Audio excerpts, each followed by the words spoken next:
Our top story now, at a time when China has released a new map laying claim over Arunachal Pradesh and Aksai Chin. Now satellite images have emerged which show how China is ramping up the construction of reinforced bunkers and underground facilities in Aksai Chin. The big question is, why is China hardening its military presence in Ladakh? Is it a counter to India's Air Force advantage? Vishnu Shom reports. Well, 60 kilometers east of the Depsang Plains in northern Ladakh, Chinese forces have begun carving tunnels and shafts, as we will show you, into a hillside along a narrow river valley. An image of that you can see behind me. Why? To construct multiple reinforced shelters and bunkers for soldiers and weaponry. The site identified in this report lies in Aksai Chin, that is Indian territory, but it lies east of the line of actual control. That is territory being illegally held by China. So let's first bring you the location. Now the location of the site where China is digging into hillsides to create a giant subterranean military complex, there on your screen. It is in Aksai Chin. Look at the map on your left. It lies about 60 kilometers to the east of the line of actual control. The map on your right gives you an idea of where in India it actually is. Now the image you see here shows a location in the valley which I identified, where we've circled 4 clear tunnel entrances, and we'll show you many more of these, the Chinese cutting in to the rock face. The image of another location at this complex shows perhaps the clearest images of the tunnel. As you can see, there are 2 distinct entrances at this location. There are also reinforced personnel bunkers over here. We have marked that. Entry and exit routes have a distinctive fork shape to dissipate the impact of bombardment. The entry and exit routes marked on the right of this image. So the big question is this, and we'll show you more images soon. Why is China doing this? Now we've spoken to leading satellite imagery analysts from around the world, China experts. Here's what they have to say. By establishing underground facilities and developing subterranean infrastructure in such proximity to the border, Chinese strategists seem to be aiming to counterbalance the current advantage held by the Indian Air Force. That's what Damian Simon, a leading satellite imagery expert, has to say. It is clear that China is hardening its military presence in Ladakh against possible artillery and airstrikes in the event of a full-scale military escalation.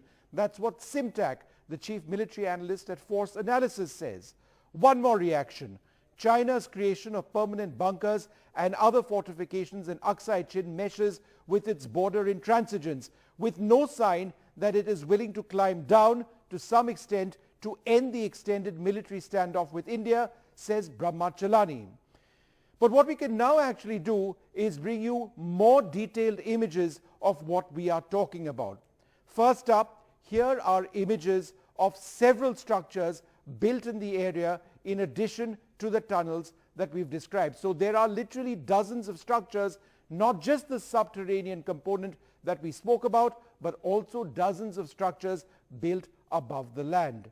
And this image that we can now show you also shows a military township almost being developed. It's almost an L shape along this gigantic river valley. And there are multiple structures, and as we've mentioned to you, and this is the big story, at least 10 tunnel entrances either constructed or being constructed, which is why this represents a new and present threat.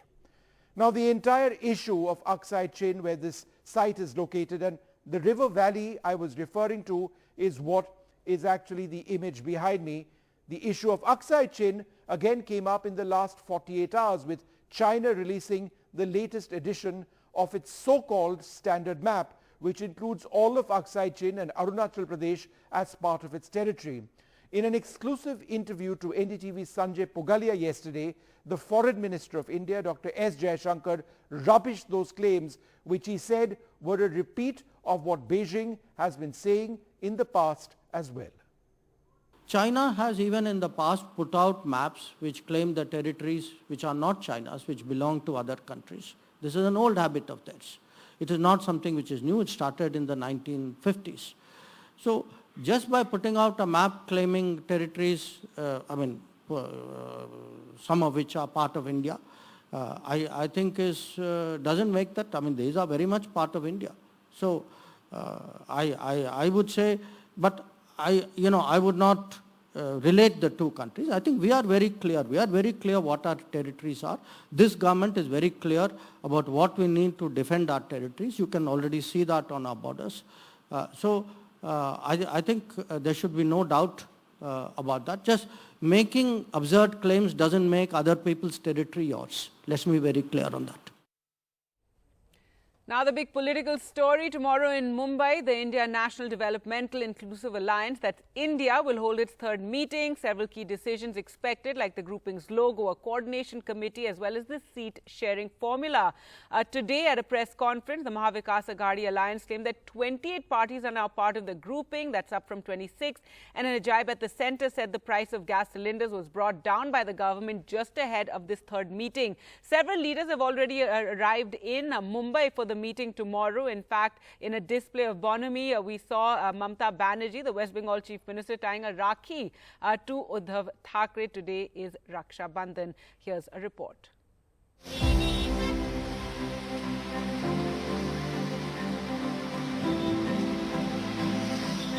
Posters and banners put up across Mumbai welcoming leaders of the India Alliance for their third meeting, where 28 opposition parties will meet to discuss their plans for the 2024 Lok Sabha elections.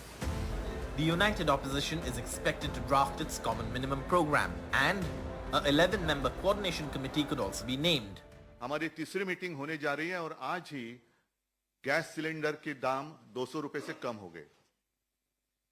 शायद मुझे ऐसे लगता है कि जैसे जैसे India आगे बढ़ेगा, एक दिन ऐसे आएगा कि आज की सरकार गैस सिलेंडर फ्री में दे देगी, सबको फ्री, क्योंकि वो सरकार अभी गैस पर है।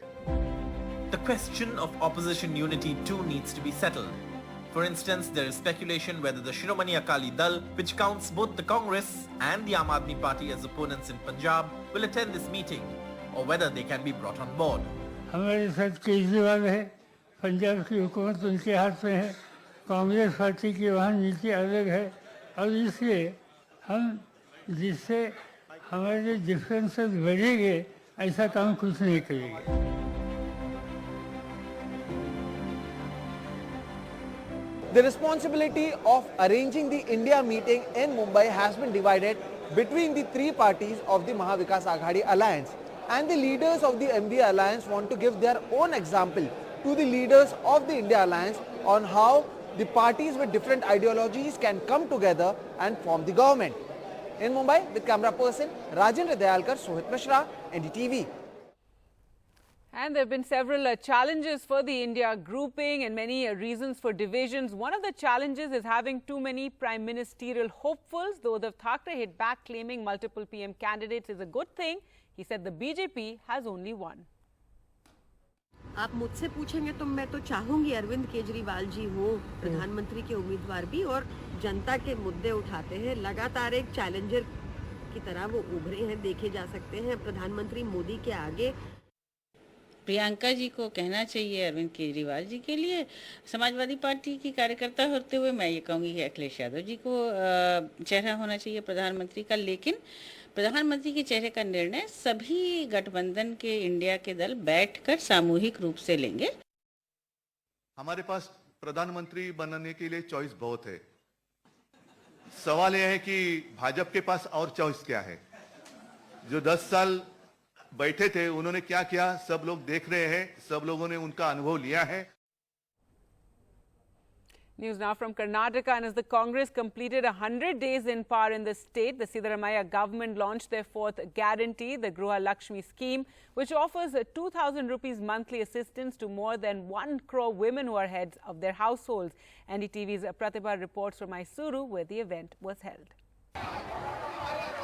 Congress in Karnataka celebrated its 100 days of governance with the launch of its costliest scheme, Griha Lakshmi, that promises 2,000 rupees per month to women heads of households.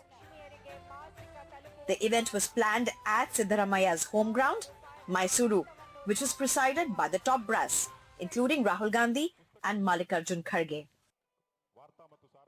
कि जब कांग्रेस पार्टी कुछ कहती है जब कांग्रेस पार्टी के नेता कुछ कहते हैं तो हम वो करके दिखाते हैं. Around 10 women walked out with 2,000 rupees in their accounts and a wide smile on their faces. ಬಂದಿದೆ ಮೇಡಮ್, ನನಗೆ ತುಂಬಾ ಕಷ್ಟ ಎಲ್ಲ ಕಮ್ಮಿ ಆಗೈತೆ. ನಂಗೆ ಬಂದಿದ್ದು ಖುಷಿ ಆಗೈತೆ. ನಮ್ಮ ಮಕ್ಕಳು ಮರಿಗೆ ಬುಕ್ ಇಲ್ಲ, ಬ್ಯಾಗ್ ಇಲ್ಲ ಅಂತ ನಂಗೆ ತುಂಬಾ ಅಳ್ತಿದೆ. ಈಗ ಅದು ಬಂದ್ಮೇಲೆ ನಂಗೆ ಖುಷಿ ಆಗೈತೆ, ಧೈರ್ಯನೂ ಬಂದೈತೆ. The only rider is that this can be availed by only those families that do not file GST and income tax returns. How foolproof is the verification? तो जितने भी आधार कार्ड लिंक रेशन कार्ड है उससे हमको पता चलेगा कि दे tax पे है या नॉन टैक्स पे है, जीएसटी पे है या नॉन जीएसटी पे है. After introducing Kutumba software, many of the duplications have been eradicated. While some women said that if they didn't receive the money, they would feel extremely helpless, there were others who benefited from the scheme and seemed to suggest that they were extremely grateful and would return the favor in the form of votes. Is this a deliberate attempt by the Congress to project themselves well and bag women's votes? Will the Congress party benefit in 2024? With camera person Govind, Pratibha Raman in Mysuru for NDTV.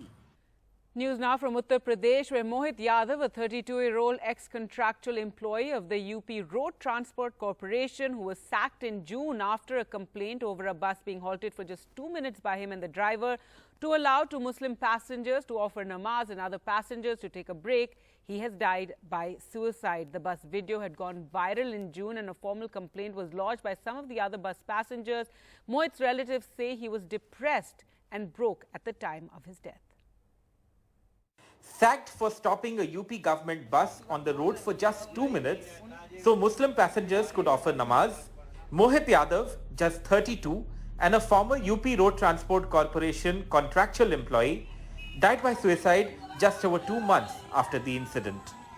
दो सवारी के लिए आप ये मान लोगे, ये मान लोगे, नहीं ये कोई ज्यादा समय की बात ही नहीं है ये.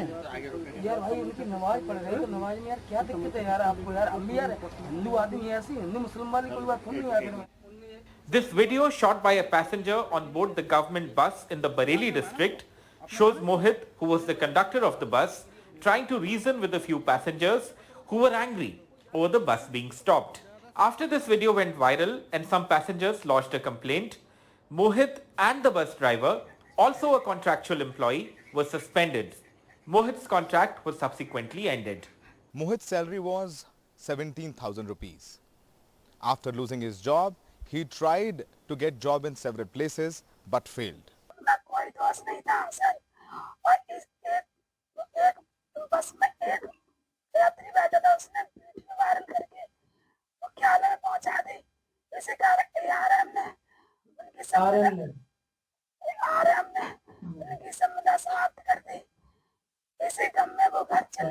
वो घर से जा रहे थे, ड्यूटी के लिए जा रहे थे बरेली रास्ते में. फिर उनको डिप्रेशन में थे, वो वही नौकरी कारण छूट गई है तो बस समझ में नहीं आ रहा, इसलिए उन्होंने सुसाइड कर ली. Till now, officials of the UP Transport Department have not reacted to the death of the 32-year-old. With Saurabh Shukla, Arshad Jamal and Randeep Singh, Bureau Report, NDTV. Tragic story there. Well, let's now focus on the weather. And India is set to experience its driest August since 1901. So in the last 122 years, which senior meteorologists have said is a clear result of intensifying El Nino conditions, which means the oceans are warming. A top official told NDTV there will be relief in September, with the monsoon expected to pick up after the 4th of September.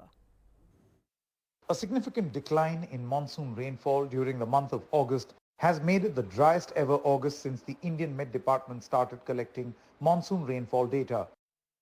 According to sources, the rainfall deficiency during August is expected to be around 30%, though no official figures have been released so far. As we already forecasted in the month of May itself, the first 2 months in the monsoon season, June, July, will be normal.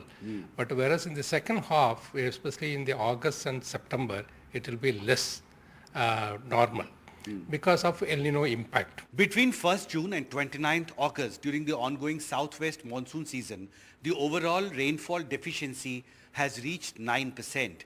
In these latest INSAT 3D satellite images, you can very clearly see that except some parts of eastern India, especially the coastal belt here, and some parts of southern India, especially Tamil Nadu, there are very few clouds that are visible in most parts of the country.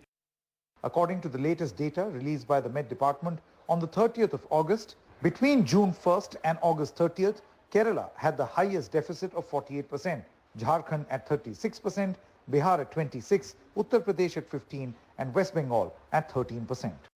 यानी कुछ recovery होगी overall monsoon की। हाँ जी, east India में कुछ recovery होने की probability है।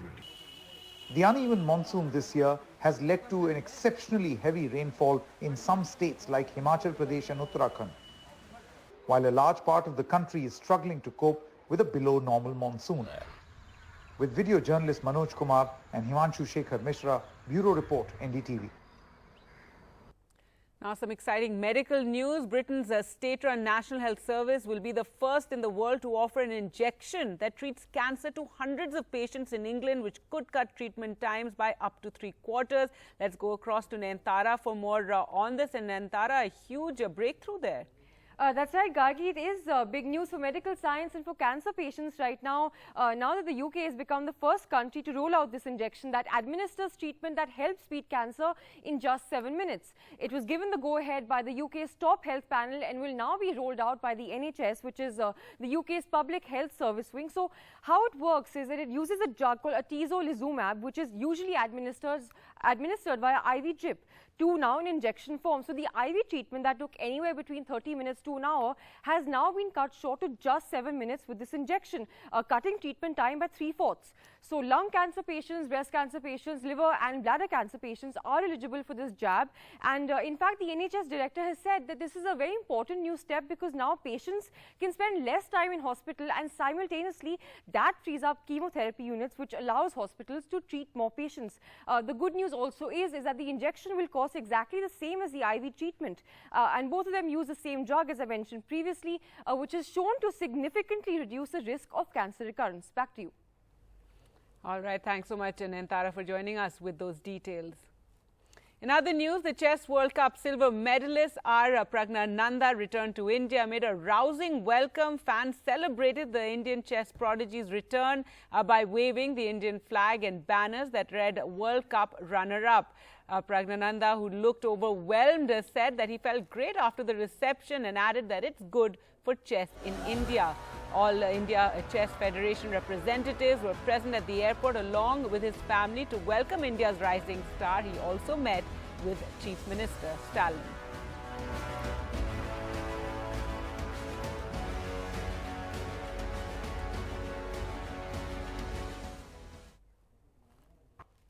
And an update now on the moon mission. Chandrayaan 3 rover Pragyan shared an image of the Vikram lander. This is the first that it's clicked using its navigation camera. History was scripted last week when Chandrayaan 3's lander Vikram touched down on the lunar surface, making India only the 4th country to achieve that feat and the first to land on the uncharted south pole of the moon. And now the rover that has been carrying out its functions across the moon's surface sent the first picture that it took of the lander through which it landed on the moon's surface and then exited. ISRO tweeted, in fact, Chandrayaan 3 mission, smile please. Pragyan rover clicked an image of the Vikram lander this morning. The image was taken by the navigation camera on board the rover. The nav cam for the Chandrayaan mission are developed by the Laboratory for Electro-Optic Systems. And staying with news of the moon, and finally, sky gazers today are in for a treat since they will get to see a super moon, one of the largest and brightest moon of 2023. There you can see visuals from Delhi. And the super moon is called such because the moon appears significantly larger in the sky since it's closest to the earth at a time when it is full. And this particular full moon is the second to take place in the month of August after the first one on the 1st of August. And as a result, this is called a blue moon. So ideally, what we're seeing today will be a super blue moon.